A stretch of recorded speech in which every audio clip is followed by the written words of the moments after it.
नगर पाथर्डी रस्त्यालगतच्या भिंगारमध्ये सकाळी भीषण अपघात झालाय।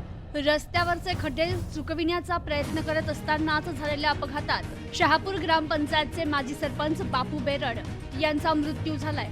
या अपघातामुळे संतप्त झालेल्या नागरिकांनी संबंधित अभियंत्याला निलंबित करावं अशी मागणी अहमदनगरचे जिल्हाधिकारी सिद्धराम सालीमठ यांना केली आहे। तर अहमदनगरहून पाथर्डीकडे जाणाऱ्या रस्त्यावर ठिकठिकाणी मोठमोठे खड्डे पडलेले आहेत। भिंगारच्या बेलेश्वर मंदिराच्या चौकातही या खड्ड्यांमुळे अनेक वेळा छोटे मोठे अपघात होत आहेत। भिंगार नाल्याच्या पुलावर संबंधित विभागाने एक छोटासा डांबरी पट्टा मारला। रस्त्यावरचे खड्डे चुकवण्यासाठी वाहन चालक या डांबरी पट्ट्यावरून ये जा करत असल्यामुळे देखील अपघात होत आहेत। अतिशय नियोजन शून्य काम करणाऱ्या या विभागाचा हा गलथान कारभार अपघातांना कारणीभूत ठरतोय।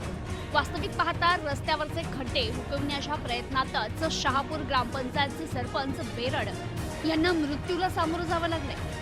विशेष म्हणजे आतापर्यंत अनेकांवर अशी वेळ आली आहे। सुदैवाने यापूर्वी झालेल्या अपघातात कोणाला गंभीर दुखापत झाली नाही, मात्र आज झालेल्या या अपघातात बेरड यांचा मृत्यू झालाय। त्यामुळे संतापाची लाट पसरली आहे। नगर पाथर्डी रस्त्यावरील खड्ड्यांमुळे हा रस्ता मृत्यूचा सापळा बनलाय। या रस्त्यावरील सर्व खड्डे बुजवण्याचे आदेश संबंधित विभागाला तात्काळ देण्यात यावे, अन्यथा भविष्यात अनेकांचा बळी जाऊ शकतो अशी भीती नागरिकांकडून व्यक्त केली जाते आहे। प्रतिनिधी अनिकेत गवळी, न्यूज टुडे 24, अहमदनगर।